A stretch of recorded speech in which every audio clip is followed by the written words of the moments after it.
G'day mates, welcome back to my YouTube channel. Today's video is a super exciting one. We had the new mythics added to the game today, including Arena and Competitive. They were in the $3,000 valuation tournament today. If you have not seen Carnage and Venom symbiote mythics, they are some of the most broken mythics we've ever seen. Can't wait to show you some of the funny clips and talk about those. They did have a big impact on the tournament today, but overall the tournament was a huge success in my opinion. I had so much fun watching. We got to see all the new NA East teams, how they were going to perform. We saw Clix's new team take out the top spot in super dominant fashion. I also want to talk about Miro's team, Day's new team. We have a lot of new teams out of NA East that I need to talk about, and we had the addition of Arena Fill. What do I think about it? Do I think it's a good thing, a bad thing? Do I think Epic can fix it a little bit?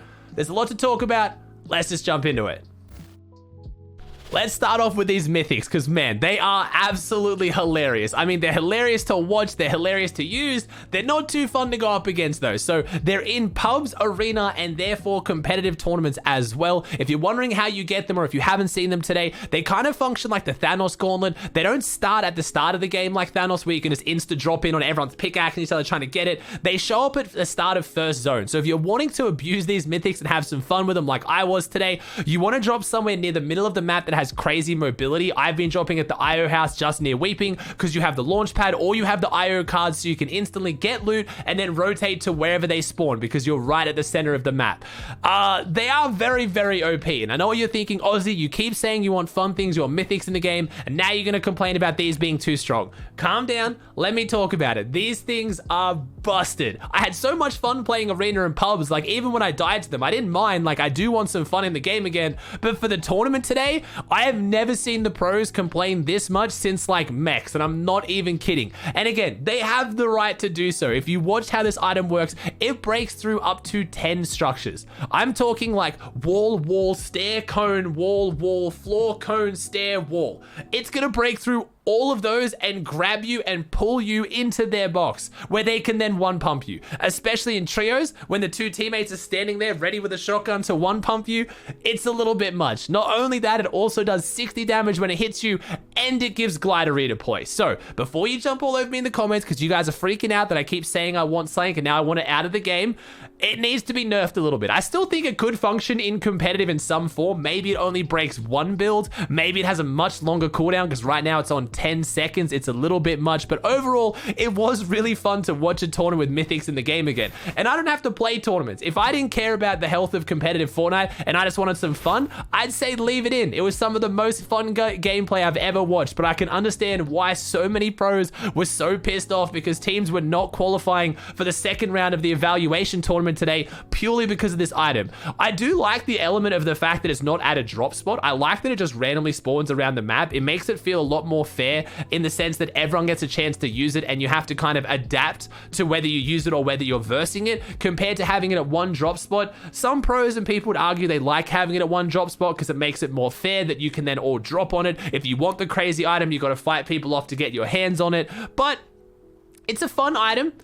I just want it to be nerfed a little bit. I was thinking when I said I wanted mythics back, I was thinking like grappler level broken, really cool mobility, really good utility, but not something that can literally grab a player out of their team's box into your box and one pump them in endgame. It costs nothing and has a 10-second cooldown. Like, please, you have to understand that I do want mythics in the game and I want this fun, crazy stuff, but this is one of the most broken mythics we've seen. In arena and pubs, it's already so strong. I managed to win, I think, 2 arena games today with it in solo arena with 10 or more kills. I'm not that insane. The item was ridiculous. I killed the last 4 people every time, just boxed up, just grab them, pull them in, one pump them. In solos, it's not as strong though, because after you grab them, you have a bit of a delay. But in trios, when you have your 2 teammates and your full box ready to dome them, and it's end game when everyone's boxed up and you can just grab them out of a box, like this is worse than double heavy snipers. Double heavy sniper or heavy sniper RPG, you have to stay behind 1 layer of builds to make sure you don't get hit. The railgun, you have to stay behind 3 builds. This one, you have to stay behind 10. If the person wants to grab you, if the enemy has this mythic and they want want to grab you, they're going to grab you. There is absolutely no way you can avoid it. And the hitbox is huge. You throw it into a box with someone in it, you are almost guaranteed to hit them and pull them in. So super fun to watch, super fun to play with, really annoying to play against. So we're getting closer because at least this Mythic's a bit of fun. I would argue things like the mechs and the UFOs were the biggest issue with Fortnite because in my opinion, they were terrible to verse, but they weren't even that fun when you got them. At least the pros who got their hands on the Mythics today were having some fun with it, but I kind of wanted to stay in competitive. I really do. Maybe just balance it a little bit. Longer cooldown, break less builds, maybe less range on it as well, and it really shouldn't do any damage at all, let alone 60 damage. Now, you probably heard me talking then about the evaluation tournament thinking, Ozzy, what are you even talking about? I was supposed to be watching scrims today on my channel. I talked about that in yesterday's YouTube video. I did not know there was going to be a tournament on today. I don't think anyone did. I'm pretty sure Epic only announced it today. They tweeted out there'll be a 2-round tournament. First round was 2 hours, 7 games. Then there was a 1-hour break. Then you had a 4-round set lobby round 2 finals with $3,000 on the line. The top 5 teams getting $600 split. And honestly, it was a really good tournament. I kind of like this format. I see why the pros might not like it because with only 7 games and 2 hours, the RNG feels a bit higher if you have a couple of bad games. But as a spectator, it felt like with only $3,000 on the line, I know people are going to say only 3,000, but this was for all of NA East. Like that's still even less than a Cash Cup prize pool.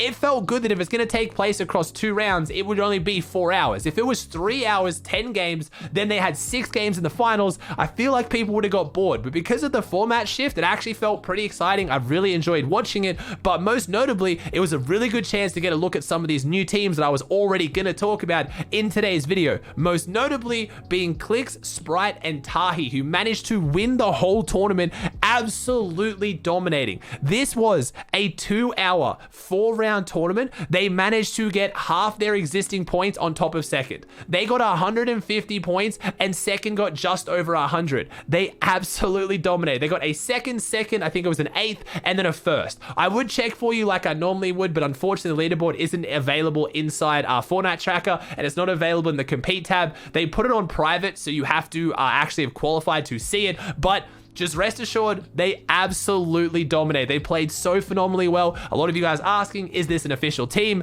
Yes, it is an official team. Not only did they do that well, they did it well contested. They were contested 4 games out of 4 by Skittles, Nut, and Chucky. The new team formed there. Obviously, Nut and Chucky no longer playing with the Omzo. Skittles no longer playing with DJ and Ages. That is the new team that is formed, and they managed to 4-0 them. To be fair, they beat them 3 times straight out, wiped all of them off bat. I think it was in game 3. Skittles' team chose to disengage. Clix's team got the loot, so a lot of people still counting that as a win because you left the drop spot, and that was the only game they didn't do well. When they were conned and when they fought, they got second, and first. They played so phenomenally well. They looked like they were a phenomenal team. Honestly, this wasn't just a bit of luck. I was very, very happy to see the chemistry as well and the camaraderie. As you guys know, Clix's team was going up against Sprite, Gabe, and Tahi at Believers Beach for a long time. There was a lot of beef there. There was a lot of drama.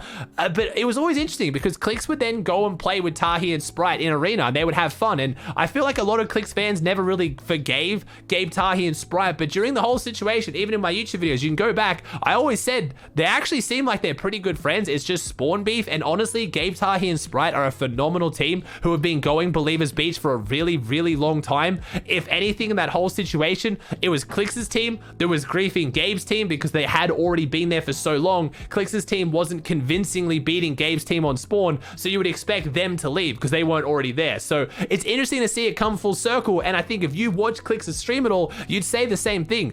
You like this team. It's really fun to watch. Tahi and Sprite bring some really good energy. They're really fun, but they're still taking the game seriously. They've been playing and fighting on stream for a really long time now. Same as when Clix was contesting them. They were streaming. They clearly can handle the pressure of playing on stream, and it was really entertaining. Do I think this is a team that can win FNCS? I think it's really early to say so, obviously, but based on today's performance, they looked absolutely ridiculous. There is no debate. They were the best team in NA East today in the finals.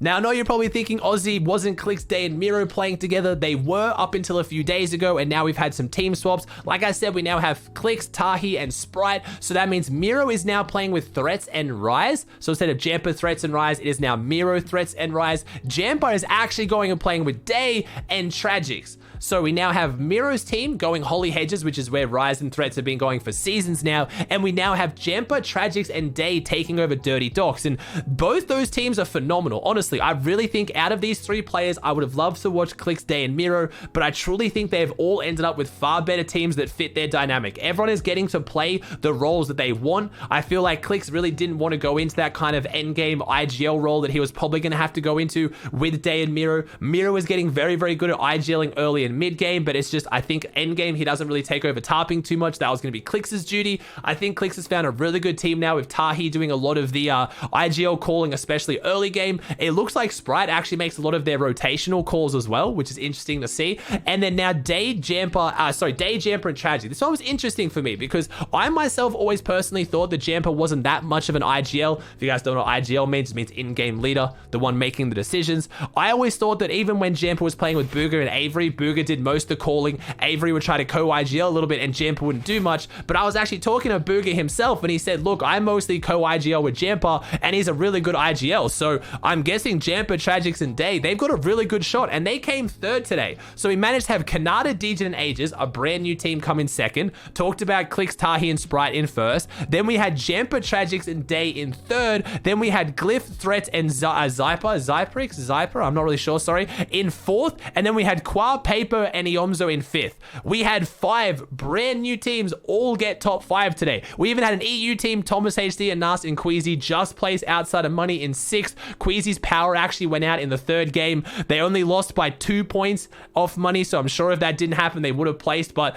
interesting to see that NA East right now has 5 brand new teams at the very top, and they're looking fantastic. As for what's happening, a lot of the other players, I don't know who Creo is now playing with because he was just playing with Tragics. I'm guessing Creo is going to end up somewhere else. As far as Gabe, I believe Gabe is playing with Alige and Nico now. So Gabe now finding a good team after that one. So I don't want to go through every single new team today. I want to wait a few more days to see some of the pro scrims because a lot of the teams didn't actually play with their real teams today. For example, Macwood apparently wasn't able to play with Peterbot today. If you guys don't know, it's going to be Macwood, Peterbot, and Bucky, but Peterbot didn't wake up in time because he didn't know the tournament was on because it got announced so late. So Macwood apparently had to email Peterbot's mum, which still wasn't able to get a hold of her to be able to get Peterbot on. So they didn't play with their real team. A lot of teams today weren't able to play with their proper teams because when no one really knew this tournament was on until today. The evaluation tournament, sorry, the test tournament, which is supposed to be for the preseason, is next weekend. That's the one we heard about in the blog post. Today's tournament kind of got announced very last minute. I think Epic really was just like, let's put on a tournament. Maybe let's see how the Mythic works. Let's see if, let's see how the servers are holding up. I don't really know what they were evaluating, but they didn't give a lot of heads up. So I don't want to do a full recap of all the new teams. I still want to wait a few days of scrims to do that one, but I thought I at least wanted to talk about the main ones who are now performing really well with their new teams. Also, a lot of you guys are going to be asking why this event only happened in NA. Did EU get a tournament and they didn't? I talked about this a bit on stream today. I can't really answer why Epic only puts these test events on in NA East. I guess it's the region where their headquarters is, so it's more of a conducive time zone. I guess. I know that if they ran them at EU late at night, that would probably actually be during the day when a lot of them are in the office at NA East, so I think it would still work. But like I said, I think this was thought out pretty last minute, and I guess they could have put it on very easily in NA East because everyone's in the office at that time ready to go. I don't particularly know. EU having the bigger player base would obviously be very good for the test event. It should always be on EU or NA East if it's only going to be on one region, but not really sure why EU didn't get this. But yeah, sorry, I wish I had an answer for you guys. Now, let's talk about this new Arena Fill. So Fortnite Competitive tweeted out today, Arena Fill is now enabled. Let us know how your fill matches go. We'll be looking for your feedback, and if we decide to adjust anything, we'll let you know. So what does Arena Fill mean? In case you don't know, it just means that now you don't have to queue up with a set team for duos and trios. You can queue up by yourself and get randomly paired with teammates. What do I think about this? Straight out the gate, it's going to make queues faster, which is awesome. You don't have to play fills if you don't want to. So ultimately, I don't see this as being like a situation with like, Overwatch or Valorant or, one of the bigger games where you're always getting filled with, 3 or 4 teammates and you really have to rely on them to do incredibly well. If you don't want to play Arena Fill, just play Arena Solos or play with your friends. The problem is, how are the quality of players? From most of the people I've talked to today and most of the people that I've seen, not the best. A lot of players obviously don't have a microphone. They don't communicate at all because there's no real punishment for leaving and there's no real incentive for doing well. If players get down or knocked, or they don't even get to drop where they want to drop, or they don't get the loot they want, they just leave the game because there's ultimately no penalty. If you look at a system like Apex Legends, I know I always, talk about Apex Legends, but it's because they have a good rank system and they're a battle royale, so it's very close like Fortnite. They could have a similar system. If Apex can do it, there's no reason Fortnite can't. They have a penalty where if you leave the game, once you go down, they have a reboot system as well in case you haven't played. Once your reboot card expires, if your teammate doesn't get it, you are now free to leave the game. You will not gain any points your teammate gained, but you will not lose any points. But if you lose the game before you die or before your reboot card expires, you will not only lose points, you will also get a 10-minute matchmaking delay so you cannot queue up again.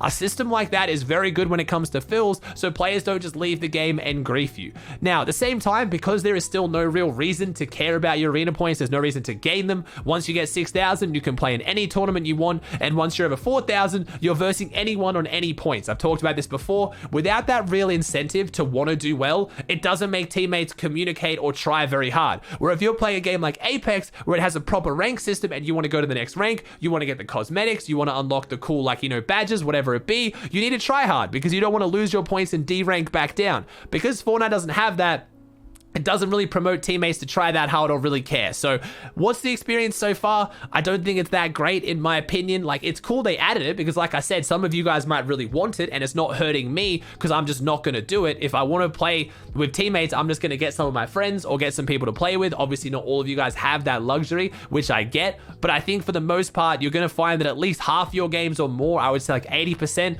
the teammates are not going to be very ideal. Maybe 10% of the time you'll get a decent teammate, and the other 10% of the time you'll actually get a good teammate. So I can't see too many people doing it. It also makes Arena, again, even more uncompetitive because in duo and trios, if I'm now playing with two of my friends, we're all comming, we're all good, we know what we're doing, we're communicating, we're gonna absolutely roll through fill teams. So it's making Arena even easier now, where I'm trying to make it harder. I want it to feel more competitive. So again, no harm in adding it, but I also just don't think it was a great addition unless they rework how Arena works from the ground up. I was expecting this change to come out once we had these arena changes, which they've been talking about. When the preseason ends, which I believe is in about a week's time, it was supposed to be a 2-week preseason. I believe it's on the 24th, I think. Don't quote me. I'll get my editor to kind of edit in here if there's a different date. Once that resets, that's when I was expecting Phil to turn on and we're going to get some of these new arena changes. Epic has specifically said they are going to make getting arena points harder this season. They talked about in the blog post. I've already talked about in the video.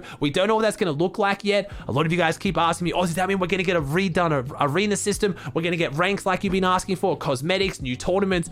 I don't think so. I think they're just going to make it harder to get points. They'll probably just scale down the amount of points you get per game, and that'll be it. That's when I was expecting them to add arena fill. If they somehow make some crazy arena format change, I will be the happiest person ever, and I'll probably get massively on board with fills. But right now, any changes made to arena that doesn't make it more competitive, I just don't think are really doing anything in general. Alright guys, that does it for another video. I hope you enjoyed it. If you did, please chuck a like on it. Let me know in the comment section down below your thoughts on anything I talked about today. If you haven't already, please subscribe to the channel. It would mean the world to me. Thank you so much for watching. I hope you enjoyed, and I'll see you in the next one.